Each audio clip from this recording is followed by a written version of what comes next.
안녕하십니까, 장기덕입니다. 장기덕입니다.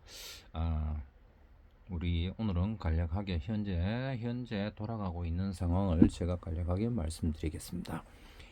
우리나라에서는 미국 조지아주에 있는 우리나라 현대 자동차 공장이 미국이 대테러 작전을 하듯이 기습 체포, 우리나라와 외국 노동자, 그리고 거기에 건설 현장에 있는 생산직 직원까지 해서 강력하게 체포 작전을 펼쳤습니다.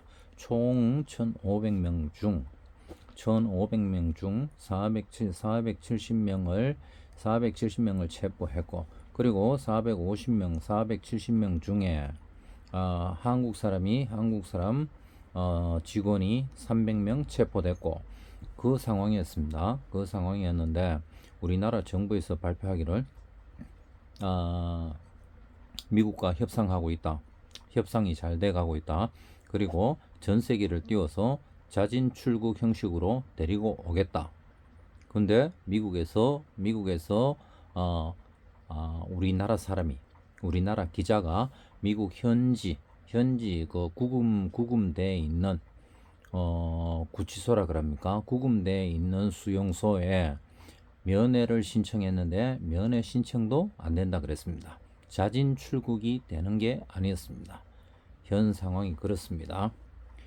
그리고 우리나라에서 전세기를 띄워서 데리고 온다. 그것도 거짓말로 드러났고요. 그리고 협상이 잘 돼가고 있다. 이것도 아닙니다. 이것도 거짓말이고요. 그리고 우리나라 생산직, 평범한 생산직이라고 우리나라에서는 밝혔는데 그것도 거짓말이었습니다.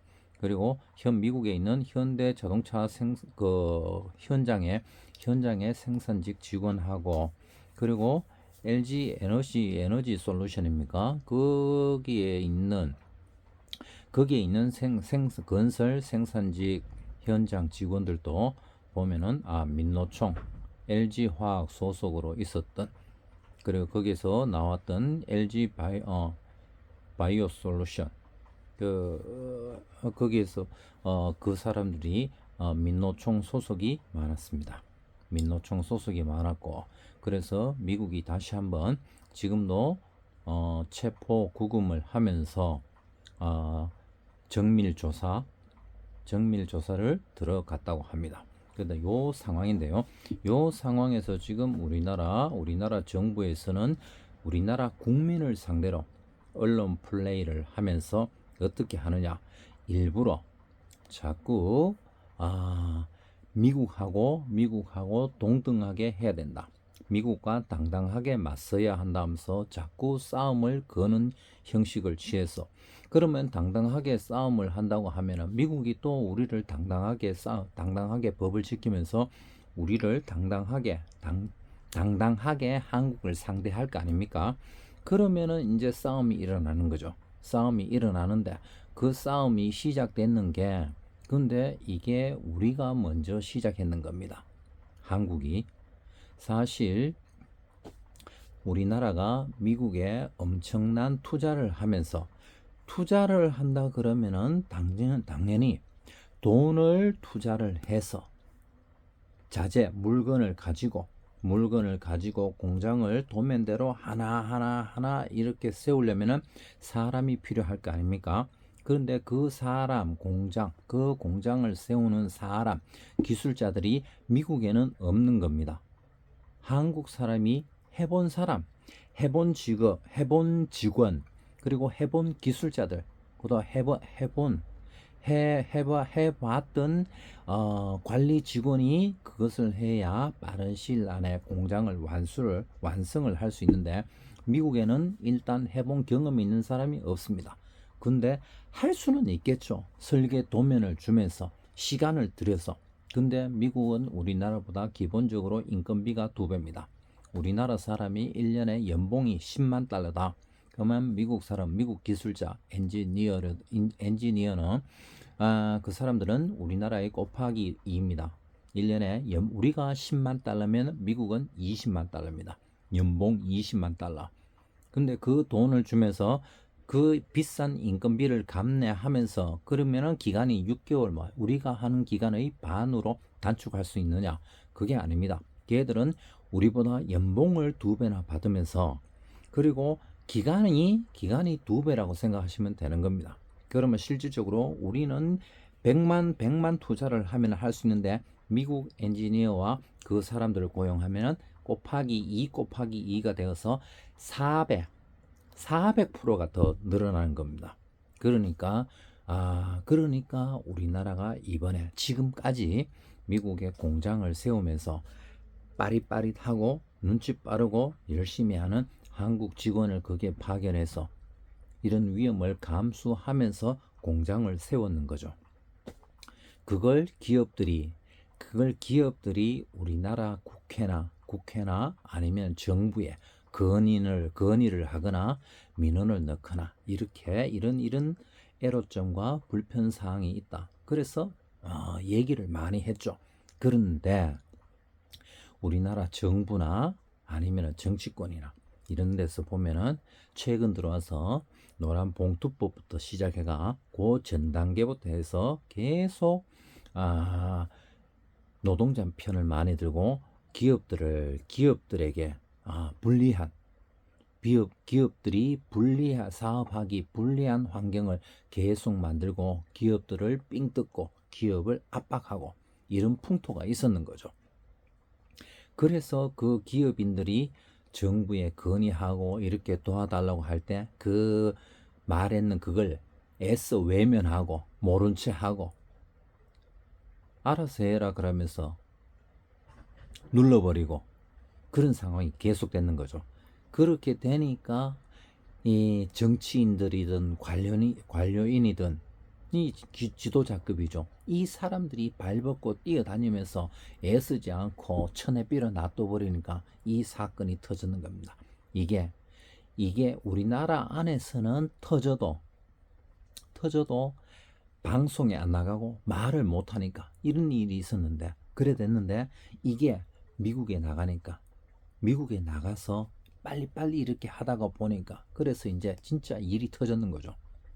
기업인을 무시하고 그런 것도 하나의 영향이 있었습니다. 그래 일이 터지고 나니까 이제 정부에서 미국하고 당당히 맞서 싸우자 그러면서 또 선동을 하는 세력이 나옵니다. 이 상황에서 우리가 미국하고 당당히 맞서서 싸워서 선동을 해야 하는 건 선동질을 당해서 우리가 하면 안 됩니다. 왜냐? 여러 가지가 이유가 있지만 그 중에서 간략하게 말씀드리면 하나는 우리가 중국의 방패막이가 되면 안 되는 겁니다. 왜? 자, 생각해 보십시오. 이재명이가 미국에 가서 트럼프와 회담을 했습니다. 회담을 하는데 트럼프가 이재명에게 원했는 게 뭐였습니까? 4가지가 있는데 그 중에서 한 가지가 니는 자유민주주의 한미 동맹의 동맹자로서 미국 편을 들어달라. 자유민주주의를 지키는 동맹자로서의 역할을 해달라 했습니다. 그리고 중국이나 북한 편을 들지 말고 같이 자유를 지키는 프리덤, 영어로 자유입니다. Freedom, free, 자유 좋습니다. 그것을 지키는 핵심적인 동맹이 되어달라. 근데 이재명이가 거부했습니다. 나는 그렇게 못하겠다. 그 회담이 그렇게 해서 그게 바로 파토 난 겁니다. 파토가 나고 그리고 이재명이가 돌아왔죠. 돌아오고 난 다음에 이런 일이 터졌습니다. 근데 돌아오고 난 다음에 이 상황이 돌아가니까 중국 측에서 중국이 이재명을 대통령에 만들어 줬습니다. 온갖 조직을 동원해서 그래서 대통령을 만들어 줬는데 결국 지금 중국이 미국과 싸움을 하지 않습니까? 싸움을 하는데 이 한국을 누가 뺐느냐 이게 중요한 겁니다. 그래서 중국은 미국과 단둘이 싸우면 되잖아요. 아니 넓고 넓은 태평양 바다를 놔두고 왜 미국하고 싸워서 바로 중국이란 나라가 바로 미국을 딱 깨버리고 다이다이로요. 바로 깨버리고 미국을 점령하면 되잖아요. 근데 그렇게 못한다는 거는 중국이 힘이 딸린다는 거 아닙니까? 중국이 힘이 약하고 모자라고 내부에 균열이 생기고 힘이 중국 안에 뭐 정치든 경제든 문화든 모든 게 지금 중국이 쪼그라들고 있습니다. 왜? 미국이 계속 누르고 있으니까요. 그러니까 중국이 힘이 있으면 바로 덤볐을 건데 힘이 없으니까 지금 계속 이러쿵 저러쿵 궁시렁 되는 겁니다. 쇼를 하는 것도 있고요. 그런데 그 약한 나라 쭈그러들고 있는 중국이지만 그래도 우리나라보다는 월등하게 강하죠. 우리나라보다는 월등하게 강합니다. 그런데 그거는 나중에 뭐 자세하게 다시 다룰 그것도 있겠지만요. 일단은 지금은 현 상황에서는 중국이 우리보다 강하잖아요. 힘이 세지 않습니까? 그런데 중국은 그 미국한테 비하면 힘이 약하기 때문에 걔들이 약점 많은 한국 지도자를 자기들이 선택해서 지원해서 만들었는 겁니다. 그게 이재명인데 그 이재명을 앞세워서 반미 미국과 싸움을 해라. 그래서 요구가 들어왔는 거죠. 2년 전, 3년 전, 2년 전에 이재명이가 우리나라에서 있을 때 우리나라 중국 영사, 중국 대사입니까? 싱하이밍 몇 년 전이었습니까? 2년입니까? 3년 전입니까? 싱하이밍 대사. 그 사람이 우리나라 안에서 공식 기자회견을 하면서 작은 나라 한국은 큰 나라 중국을 따라야 한다. 그러니까 그 자리에서 그 자리 옆에 있던 이재명이가 트럼프를 만날 때처럼 딱 두 손 무릎에 딱 얹어서 경청을 했는 겁니다. 반론도 안 하고 그 장면 하나로 끝났는 겁니다. 여러분도 만약에 그게 그 장면 하나만 이렇게 머리에 딱 그거 보면은 상황을 보면은 바로 모든 상황이 이해가 될 겁니다. 네이버나 아니면은 네이버든 뭐든 간에 다 검색을 한번 해 보십시오. 이재명 싱하이밍 대사, 이재명 싱하이밍 기자회견 그래 치면은 나올 겁니다. 그 장면, 그 말 한마디. 소국은 대국을 따라야 되고, 그리고 소국이 대국을 거스를 수 없고 기분 나쁘게 하지 마라. 그러면은 너희에게, 한국에게, 작은 나라에게 엄청난 피해가 돌아갈 거다. 아마 중국 싱하이밍 대사는 그렇게 기자회견을 하고 발표를 했습니다. 그것도 상대편 대통령이 있는 나라, 한국 대통령도 잘해야 된다. 하면서 그런 잘해야 된다. 그리고 발언에 신중해야 된다. 그런 말까지 했습니다. 그렇게 해서 그것을 추종하고 약점 많은 사람을 대통령으로 앉히고 지원했는데 그것을 지금 이제 중국이 미국과의 싸움에서 한국을 방패막이로 하는 거죠. 방패막이로 하는데 또 웃기는 게 미국이란 나라는 이제 지금 명분을 얘기하는 겁니다. 명분을 얘기하면서도 실제로 자유민주주의를 추구하면서 실제로 경제나 뭐나 효율적으로 성장을 하는 겁니다. 나라가 더 강해지는 거죠. 그러면 중국은 공산주의를 하면서 나라가 지금 내수 시장이나 경제력이나 아니면 모든 면에서 문화도 지금 우리나라 문화를 많이 약탈하고 몰래 훔쳐오고 하고 있지 않습니까? 그것처럼 그런데 나쁜 방향으로 그리고 주로 그 방향도 잘못됐고 그걸 가지고 다시 국민들한테 혜택이 돌아가지 않는 그래서 지금 중국 공산당 일당 독재 아닙니까? 그걸 가지고 공산당 일당 독재 그리고 미국은 자유민주주의라는 국가 그러면 우리가 이 사이에서 고민할 필요가 없는 겁니다. 왜?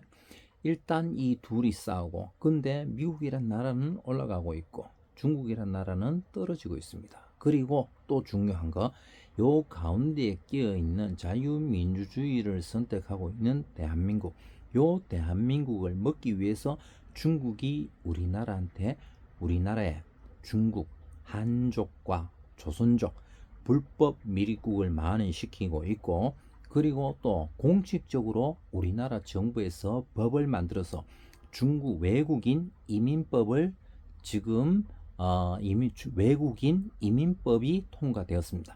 그래서 지금 우리나라에 들어오고 있는 외국인의 80% 90%가 중국인입니다.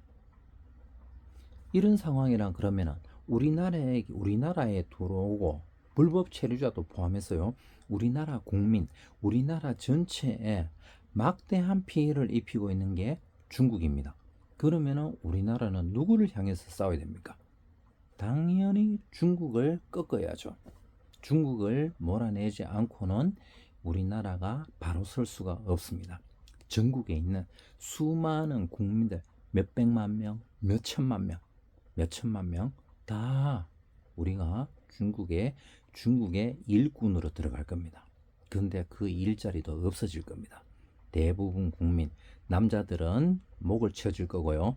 그리고 이쁜 여자들은 다 중국인의 놀이기감으로 들어갈 겁니다. 중국인의 우리가 정신 차리지 않으면요. 그렇기 때문에 같은 공산주의 국가라고 해도 베트남이 중국과 그렇게 척을 짓고 원수처럼 그러면서 베트남이 자기 나라를 지키려고 애쓰는 겁니다. 같은 공산주의 국가인데도 자기 나라를 지키기 위해서 그렇게 베트남 애들이 악으로 깡으로 버티는 겁니다. 그리고 또 때로는 미국에게 도움을 요청해서 베트남에 미국의 해군 기지라 그러면서 항만을 미국에게 제공을 해주고요. 그게 베트남입니다. 같은 공산주의 국가인 베트남도 저렇게 하는데 우리나라는 뭡니까? 우리나라는 민주주의 국가면서 근데 민주주의 국가면서도 주인의식도 없어. 애국심도 점점 없어져. 허울뿐인 부정부패. 그저 국민들이 먹고 즐기고 섹스하고. 근데 섹스도 똑바로 하는 건 아니잖아요. 다 정신이 나가는 겁니다.